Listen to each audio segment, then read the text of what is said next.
Završeno još jedno izdanje manifestacije Kakanjski dani, koja je potpuno besplatno u 14 dana građanima Kaknja i gostima našeg grada ponudila više od 40 kulturnih, muzičkih, sportskih i zabavnih sadržaja.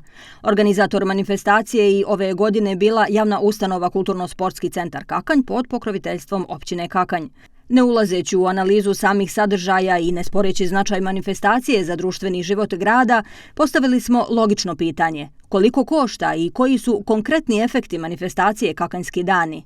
Na naš upit općine Kakanj i javnoj ustanovi Kulturno-sportski centar Kakanj o ukupnoj vrijednosti budžetskih sredstava namijenjenih za ovu manifestaciju, iz press-službe općine odgovoreno nam je da je budžetom općine za 2025. godinu javnoj ustanovi Kulturno-sportski centar dodijeljeno 95.000 konvertibilnih maraka za realizaciju različitih manifestacija, uključujući i manifestaciju Kakanjski dani. Uz to dodatnih 18.000 konvertibilnih maraka izdvojeno je direktno iz budžeta općine za sportski segment manifestacije Kakanjski dani. Iz press-službe također ističu da je budžetska stavka krajnje racionalna, te da masovno učešće građana i lokalnih subjekata u organizaciji, kao i dostupnost sadržaja svim generacijama, daleko nadilaze vrijednost uložene budžetske stavke. Međutim, kako je u 2025. godini za ovu i slične manifestacije iz općinskog budžeta opredjeljeno ukupno više od 100.000 konvertibilnih maraka, smatramo da javnost ima pravo znati na koji način su ta sredstva konkretno raspoređena.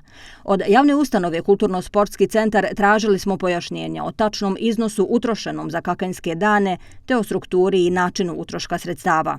Odgovor od javne ustanove KSC nismo dobili, te javnost ostala uskraćena za informacije koliko zaista iznose troškovi organizacije Kakanjskih dana, koja je stvarna korist lokalne zajednice osim zabavnog karaktera, te na kraju jesu li troškovi manifestacije transparentni uključujući honorare izvođača i logistiku. Na kraju, pohvalno je da sadržaji manifestacije ostaju besplatni za sve posjetioce, međutim besplatno ne znači i bez troška, jer trošak manifestacije u cijelosti je pokriven budžetom općine Kakanj. Također postavlja se i pitanje tumačenja pojma masovno učešće, posebno uzmemo li u obzir posjećenost ovakvih i sličnih manifestacija u našem okruženju. Kada se govori o masovnosti, važno je imati konkretne i mjerljive pokazatelje o broju posjetilaca, broju angažovanih lokalnih subjekata, doprinosu lokalnoj ekonomiji i turizmu.